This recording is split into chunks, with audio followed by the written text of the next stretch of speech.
Buenas tardes a todos los participantes y los saludamos desde el Ministerio de Salud de la Dirección General de Telesalud, Referencias y Urgencias del Ministerio de Salud. Bienvenidos a la telecapacitación, obstrucción de vías lagrimales en niños, cómo encontrarlas. A cargo del doctor Pedro Murillo Mancilla, él es parte del Servicio de Oculoplástica Reconstructiva y Vías Lagrimales del Instituto Nacional de Oftalmología del Ministerio de Salud.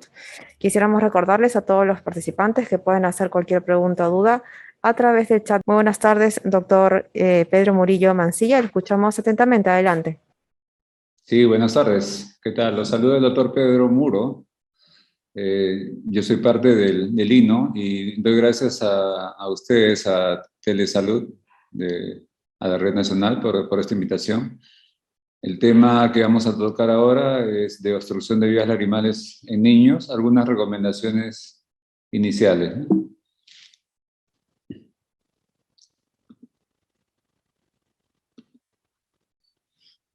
Para comenzar, nos podemos hacer una pregunta: ¿qué tan común es la queja de lagrimeo? Y esto va a depender de frente a qué pacientes estamos, ¿no? Cuando hablamos del paciente adulto, esto puede ser una queja muy frecuente, pero no necesariamente el lagrimeo en ellos significa que haya un problema en el conducto de drenaje de la vía lagrimal, que es lo que comúnmente se conoce como obstrucción de la vía lagrimal. En el adulto, más bien, el cuadro de lagrimeo ocurre muchas veces asociado a un cuadro de sequedad ocular, y el lagrimeo en este caso es como un reflejo compensatorio por la falta de lágrimas. Esto es lo que puede suceder en el adulto, ¿no? Y a la hora que nosotros hacemos un examen que se llama tinción de la superficie ocular, acá ven esta luz que se ve, es una luz azul que usamos para ese examen, es una luz de cobalto. Colocamos un colorante que se llama fluoresceína, que es el que se ve aquí en esta parte, que tiñe en esta parte de arriba intensamente. Y normalmente la superficie del ojo no debería teñir. Y en este caso sí vemos que hay tinción. Lo que deberíamos ver acá es una capa muy fina, muy no tan fácil de percibir, que es de la película lagrimal, y que lo que sucede en estos casos es que esta capa se rompe rápidamente, ¿no? Lo cual revela un cuadro de sequedad ocular. En este caso es más evidente porque incluso hay tinción de la córnea, que eso no ocurre normalmente. En otros casos podemos ver, y en este caso es ya en un niño, ¿no?, que vemos que hay un lagrimeo unilateral. Y en estos casos es ya muy frecuente que esté asociado a una obstrucción de la vía lagrimal, donde el lagrimeo ya cambia de nombre, se llama epífora. Sospechamos esto porque es más unilateral, en este caso es de un solo lado. Entonces, nos planteamos una pregunta: ¿es lo mismo lagrimeo que epífora? El lagrimeo puede ser mencionado como un reflejo de protección frente a una irritación en la superficie del ojo, cuando lloramos, pero por otro lado la epífora se relaciona más a cuando hay una obstrucción del conducto de la vía lagrimal.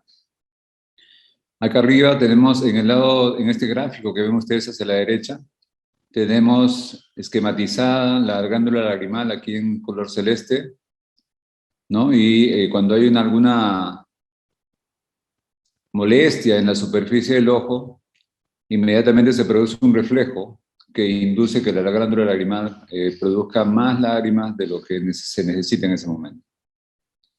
Eso puede ocurrir porque tenemos un cuerpo extraño en la superficie del ojo, porque hay sequedad también, ¿no? Pero hay otra forma de lagrimeo, y en este caso es lo que conocemos como epífora, es cuando hay una obstrucción ya en el conducto de drenaje de las lágrimas. El lagrimeo entonces por lo general es bilateral, ¿no?, habitualmente. En cambio la epífora por lo general es de un solo lado, o cuando es de ambos lados es asimétrica, no es igual en ambos lados. Y en función de la edad, la epífora puede ocurrir en niños pequeños como una obstrucción del conducto de la nasolagrimal, es una obstrucción congénita, y es bastante común. En niños un poco mayores puede ocurrir por traumatismos o ya más rara vez por enfermedades canaliculares después de una conjuntivitis viral, por ejemplo. Hay otras causas que se mencionan en adultos, son la obstrucción primaria del conducto nasolagrimal y también otras causas más que están mencionadas ahí en la diapositiva.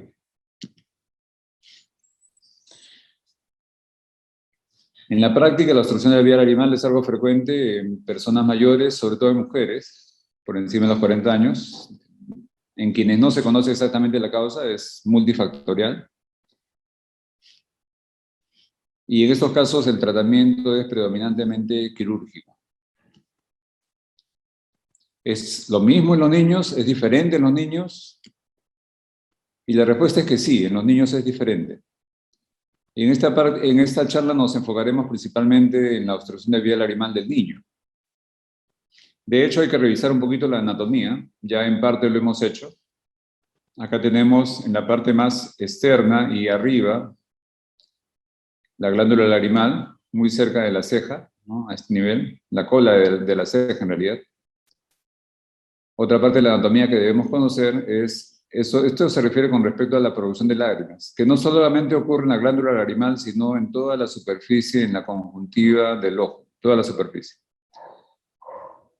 Y hablando de la vía de drenaje del conducto lagrimal, vemos estos pequeños conductos que son los canalículos lagrimales, tanto inferior como superior, que se inician en realidad en los puntos lagrimales, que es la parte que está más externa al párpado, la parte visible, lo que vemos.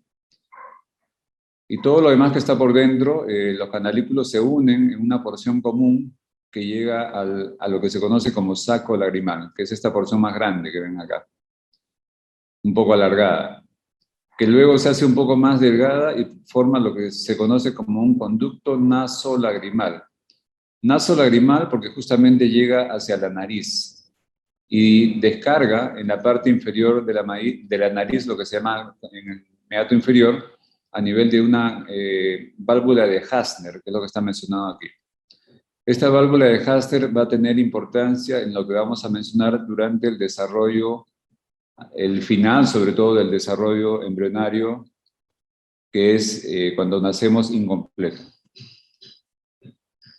Esto es lo que ya hablábamos del reflejo del lagrimeo.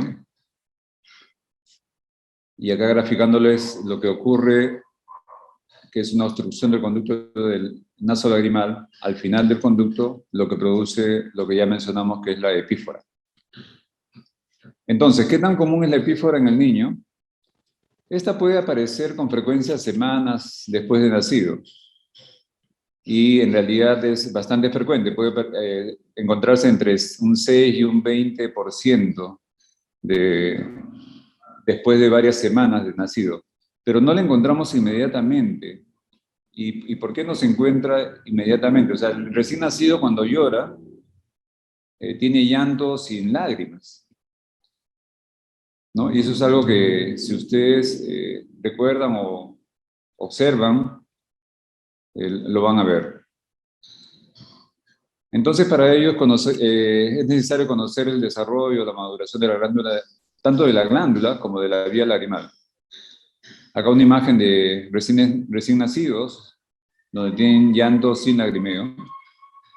Y esto porque hay un desarrollo incompleto de la glándula lagrimal al nacer. Eso es algo frecuente. Entonces, el desarrollo de la glándula lagrimal va ocurriendo durante las semanas del feto.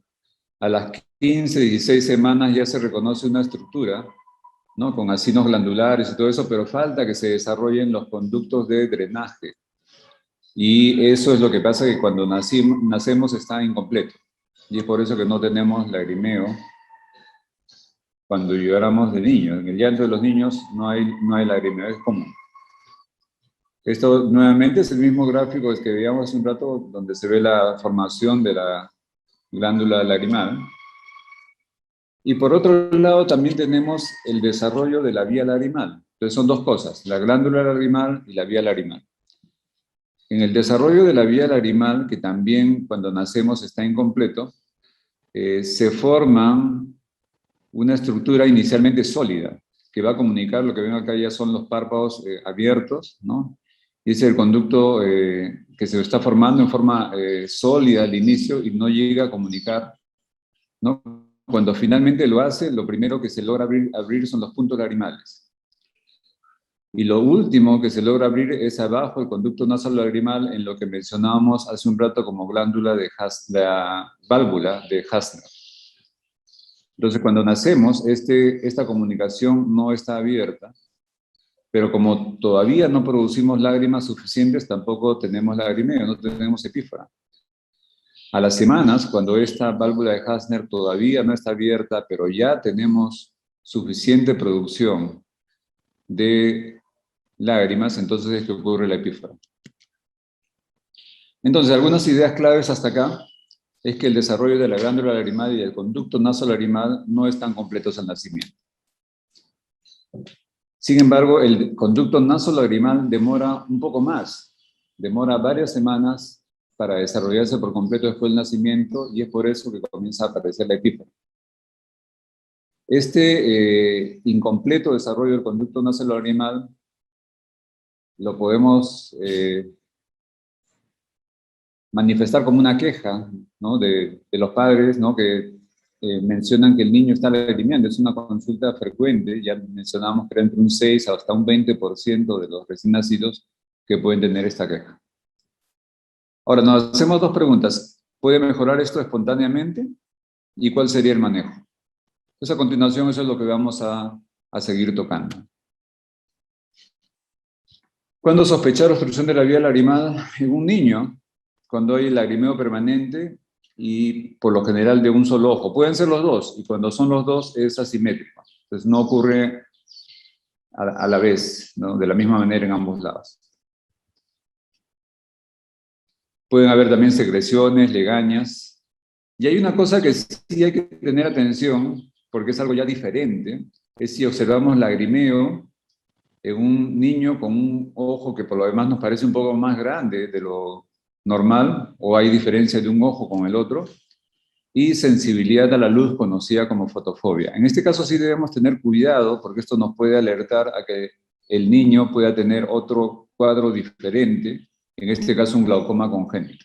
En este caso sí la atención, la referencia debe ser inmediata. Esta es una pregunta para todos.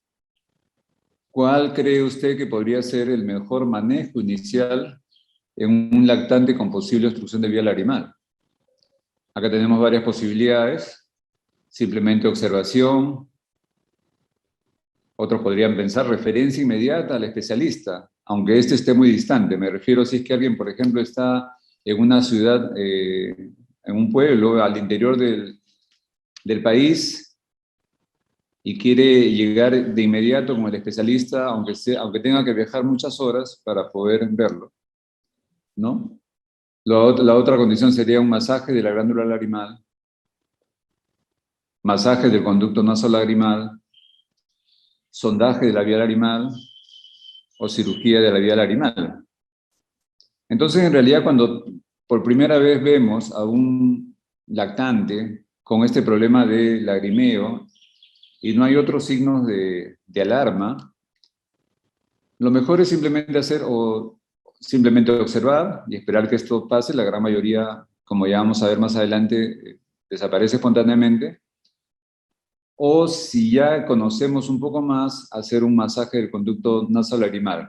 El personal de atención primaria debería conocer este tipo de alternativas.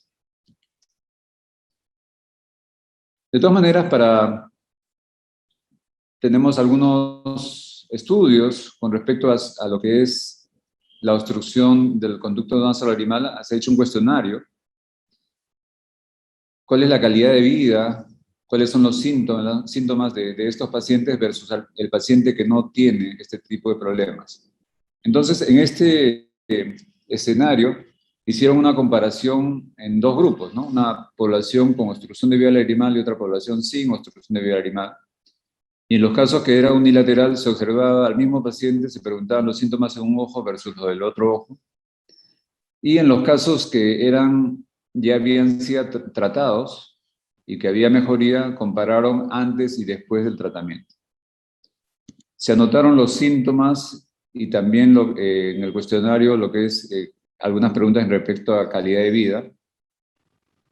Y en ellas se iba poniendo puntajes si es que tenía respondían a la pregunta como que nunca, raramente, alguna vez, a menudo o siempre, un puntaje entre 0 y posteriormente sumaban todos estos puntos, sacaban un promedio y se podía obtener un puntaje en promedio en todo el grupo entre 0 y 4.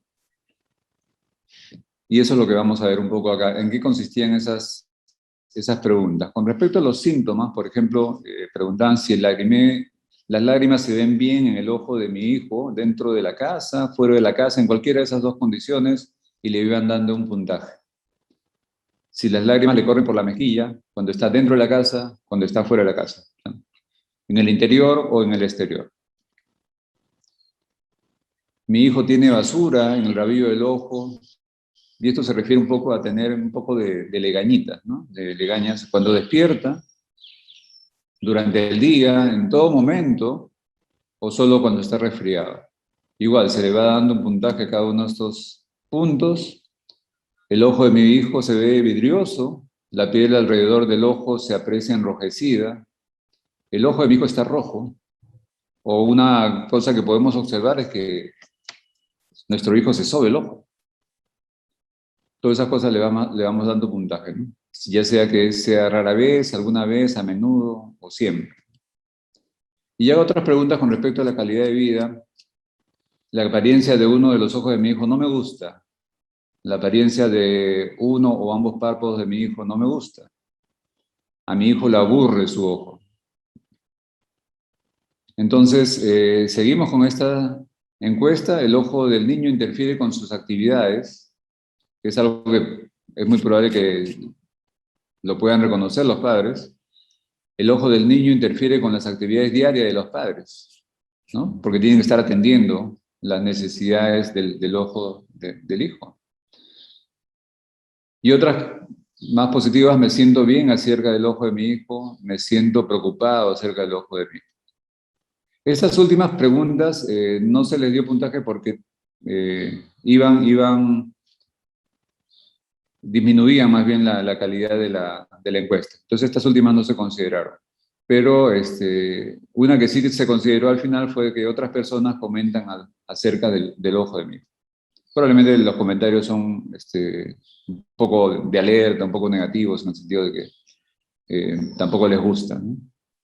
Entonces, lo que se hizo fue, con estos síntomas y estas preguntas de calidad de vida, darles un puntaje, sacar un promedio donde el máximo era 4 y el mínimo podía ser 0. Se compararon la población que ya mencionamos al principio y el puntaje fue, finalmente el resultado fue el siguiente. En síntomas, los que tenían obstrucción de la vía lagrimal, que está aquí graficado en esta barra en blanco, tenían muchos más síntomas de los que no tenían obstrucción de vía lagrimal, lo cual era de esperarse. Y en lo que es calidad de vida, los síntomas, en lo que es calidad de vida, el grupo que no tenía obstrucción de vía lagrimal, que está aquí en negro, tenía un puntaje menor que el grupo que sí tenía obstrucción de vía lagrimal, y esto fue significativo. Esta P que menciona este puntaje significa que estadísticamente fue significativo. Esto puede animar a muchas personas a hacer un tratamiento un poquito más agresivo de inicio, justamente amparándose en esto, ¿no? Pero hay que tener en cuenta algunas cosas. Y es que el lagrimeo, que si bien lo podemos reconocer en un gran porcentaje de pacientes, en un 6 a un 20%, por un desarrollo incompleto de la vía lagrimal, como ya veíamos de inicio, la pregunta es si se puede solucionar espontáneamente y la respuesta es sí. Y si existe alguna manera siempre de poder ayudar a que esto se resuelva, y la respuesta también es sí. Entonces no hay que apresurarse a pesar de todas las molestias que pueda tener el niño para pensar en que esto necesita alguna intervención o alguna cirugía. Entonces, el manejo de la obstrucción de la vía lagrimal del niño se puede hacer en el primer nivel de salud. Y con la observación, que es una de las formas, vamos a ver que hasta el 80-90% de este tipo de problemas pueden solucionarse sin ningún tipo de intervención, espontáneamente, simplemente porque llega a madurar el conducto de la vía lagrimal. Y la pregunta siguiente es si es útil indicar un masaje del conducto nasolagrimal o del saco lagrimal. Y la respuesta es sí. A esto se le conoce como maniobra de Krieger, que es la que vemos acá. Si siguen ustedes la flecha, acá es donde inicialmente pondríamos nuestro dedo para poder hacer un masaje en esta dirección, hacia abajo, ¿no? Sobre la piel, pero pegado al hueso, haciendo fuerza con el hueso, tratando de no hacer daño con nuestra uña. Mejor es cortarse las uñas para poder hacer este procedimiento. Puede hacerse con el dedo índice. Algunos, si tienen el dedo índice muy gordito, tendrían que hacerlo pues con el dedo meñique, ¿no? Para llevar hacia abajo, hacer una fuerza hacia abajo, imaginándose que están llevando una ola, ¿no? Una ola así, en este sentido, hacia abajo. Si esta ola es lo suficientemente fuerte, va a poder abrir un conducto, la válvula de Hasner, que está al final acá del conducto nasolagrimal, que es justamente lo que se quiere. Si esto se logra, entonces el problema se ha resuelto. A veces nosotros cuando hacemos esta demostración con los padres en el consultorio para enseñarles cómo se hace verdaderamente el masaje, primero obviamente nos lavamos las manos y luego hacemos el masaje. Y a veces cuando lo hacemos en el mismo consultorio observamos que el paciente hace un movimiento de deglución y es porque a veces en el mismo consultorio estamos teniendo un efecto terapéutico. Esto tienen que hacerlo los padres repetidamente, 2 o 3 veces al día, y cada vez que hacen el masaje lo hacen por unas 2 o 3 veces también. No tanto porque se puede irritar la piel. Y lo otro, que cuando ya hemos hecho el masaje un par de veces, ya probablemente no haya contenido de líquido en esta zona, entonces ya no tiene sentido seguirlo haciendo. Tampoco tiene sentido hacerlo muy seguido durante el día, porque en realidad hay que esperar que se colecte, que se llene un poco el saco, para que a la hora de hacer el masaje sea nuestro masaje más efectivo, más terapéutico. Esta maniobra de Krieger es mencionada también en una guía de práctica clínica de diagnóstico y tratamiento de la estenosis congénita de la vía lagrimal por el Instituto Mexicano de Seguro Social. También está en la guía del Instituto Nacional de Salud del Niño, si ustedes la buscan en la red. Acá nuevamente mencionando cómo es el masaje. Fíjense que acá con una mano fijamos la cabecita del niño y con la otra mano estamos haciendo el masaje en la dirección, ¿no? Hacia abajo, ¿no? Muy pegado a la piel, presionando sobre el hueso, tratando de llevar una ola de lágrimas, un tsunami, si quieren, hacia abajo para que abra la válvula de Hasner. Esto es terapéutico en un 80-90% de pacientes. ¿Y qué pasa con el resto de pacientes? El resto de pacientes que no responden, que no mejoran espontáneamente o al masaje. Ellos indudablemente continuarán con un lagrimeo frecuente, la epífora que mencionábamos, y en ellos sí puede haber pues, un riesgo de que tengan constantemente conjuntivitis, hagan infecciones del saco lagrimal, hagan procesos de acrocistitis y a veces incluso pueden hacer celulitis, que van a necesitar tratamiento antibiótico, no tanto tópico como a veces sistémico, eventualmente maniobras así de drenajes, ¿no? ¿Y qué actitud tomar en estos casos? En estos casos sí ya la actitud es diferente. Estamos hablando de niños, por lo general, por encima de los 10 meses del año, ¿no? En que estas cosas pueden ocurrir. Muy rara vez ocurre antes, pero a veces sí se da, pero no es lo común. En estos casos sí, bueno, hay que hacer una referencia al especialista. Y aquí ya tenemos que hacer una intervención diferente, que es un sondaje de las vías lagrimales. Otra cosa que debemos preguntarnos es si es que hay alguna otra causa importante del lagrimeo en el niño, y esto ya lo mencionábamos al principio, y es que en el glaucoma congénito puede haber lagrimeo, pero a la vez también hay una sensibilidad aumentada a la luz, es la fotofobia, y el buftalmos, que es lo que mencionábamos como ojo grande. Frente a esta sospecha, sí, lo que hay que hacer es enviar al especialista de inmediato, al oftalmólogo. Hay otras causas que pueden producir lagrimeo por irritación de la superficie ocular, y es cuando tenemos contacto de las pestañas con la superficie del ojo. Esto ocurre por varias situaciones clínicas que se conocen como epibléfaro, entropion, congénito, o las triquiasis, sobre todo en personas, niños ya un poco más grandes, ¿no? Las distiquiasis también se pueden mencionar en esa parte de la cual hablábamos. En niños mayores hay otras causas, pero una obstrucción de la vía lagrimal congénita que no fue reconocida a tiempo, podemos verlo por primera vez en la consulta en niños mayores o incluso adolescentes. Si le sacamos la historia, el lagrimeo era desde que eran muy pequeños. También los traumas, y nosotros vemos con mucha frecuencia en el hospital las mordeduras caninas, que lesionan el párpado y el conducto de la vía lagrimal.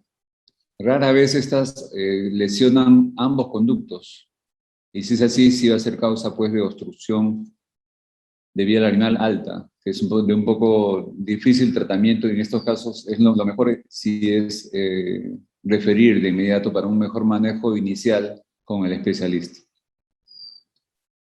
Y bueno, otros casos en los cuales hay lo que se conoce como canaliculitis, que son cierres de los canalículos, y a veces puede ocurrir secundario a cuadros irritativos como conjuntivitis, ¿no? En adultos esto puede ocurrir también por el uso de algunos medicamentos, algunas gotas.